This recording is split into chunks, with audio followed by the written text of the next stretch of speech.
We are back on MorningLine, our final segment with Dr. Friday Burke. There she is. All right, we've got another phone call for you, if that's all right. Phone line's open, 737-7587, talking financial issues. She's a tax expert and follows a lot of what's happening in the financial world, which is why Barbara is probably calling with a question. Good morning, Barbara. What can we do for you? I have two questions. Okay. My sister died on February 14th. Do I need to, they auto-deposited her a check. Do I need to send that back, and how do I do that? Okay, yeah, I was wondering. We've heard a lot of people having the same situation. So she died on the 14th of February, you said? Yes. Okay, and they deposited a check for her. And by the way, I'm sorry for your loss. Okay, what do we understand how this works now? Right. My understanding is they're reconciling it on the 2020 tax return. Barbara's sister will have to file a 2020 tax return, so she should be entitled to the check. Okay, so how does that work? Barbara's sister is dead.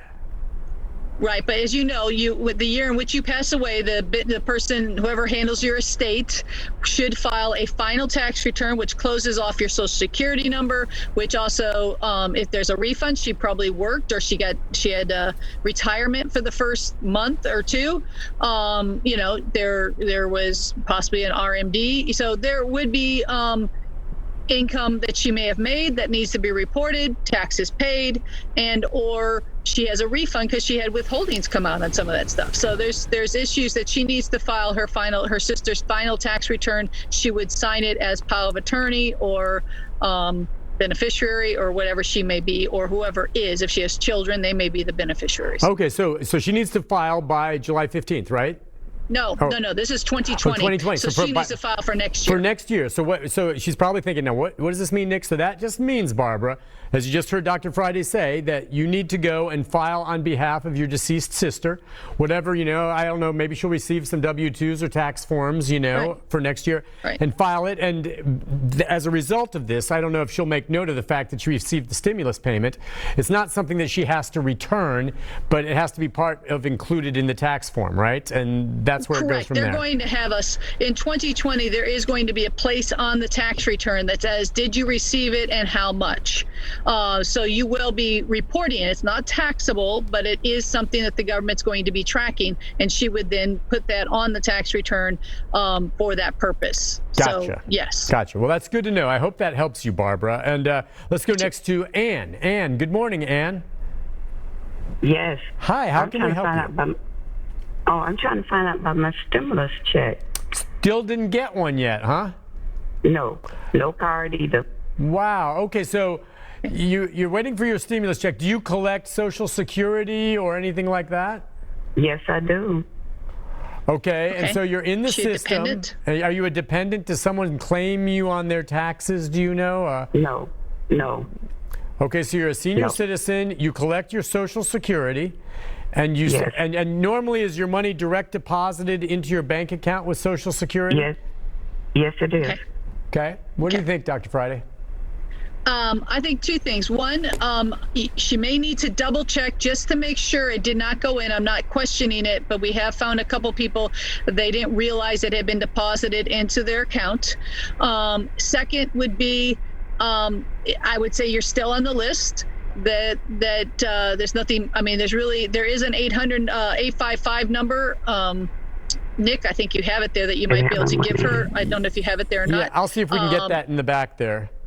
Okay, great, because that would be the next thing for her to take some time, call that number. It's going to take you an hour or two, so don't get frustrated or give up.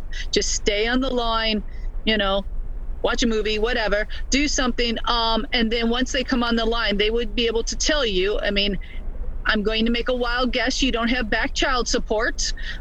So, that would be the only other thing. So if she's not a dependent and she doesn't have back child support, then she should get it. And we know that there are still millions of people that haven't received them yet. It's just that not as many that we had before, but there's still I mean, they're still sending checks. Okay, so yeah, the bottom line on this is don't give up, right? I mean, Right, it's frustrating. right. I feel for her.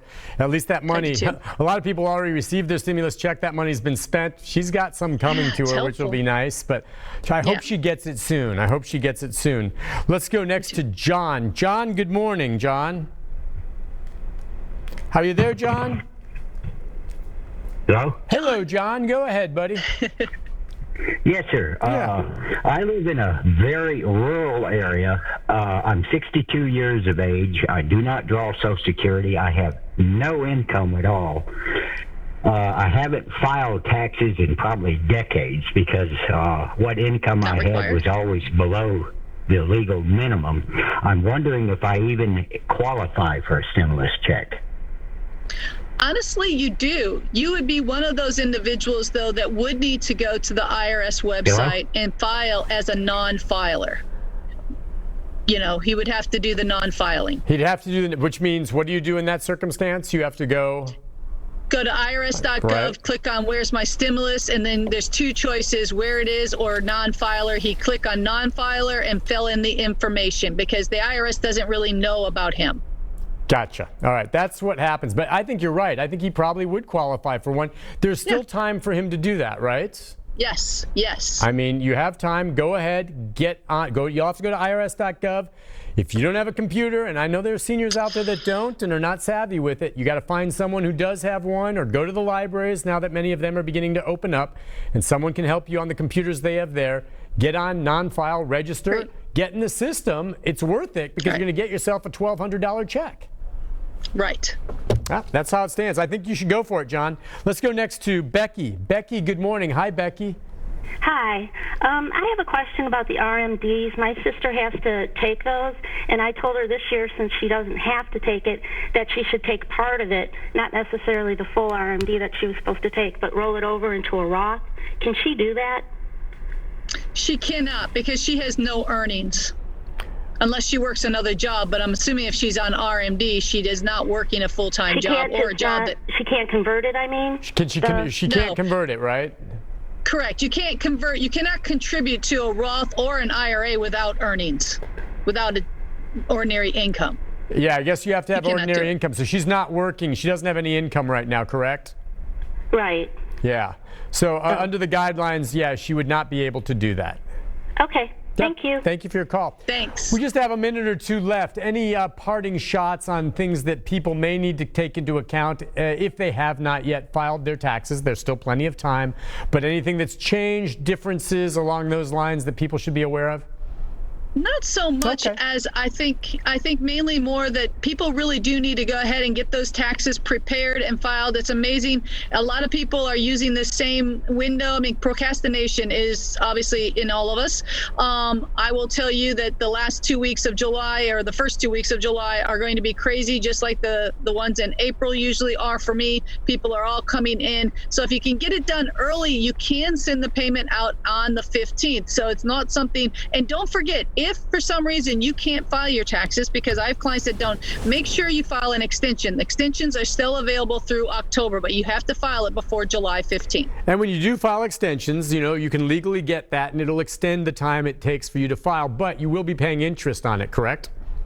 On the payments, yeah. If Yeah. you owe money, you're going to have interest and penalties that will assess, but you won't have a late filing fee, which is 25%. So Right. that's very hefty. I'm just guessing as we sit here right now, the vast majority of those who have not yet filed are those that owe money. I think most people that had refunds and knew they had refunds coming have very likely already filed for those refunds, don't you think?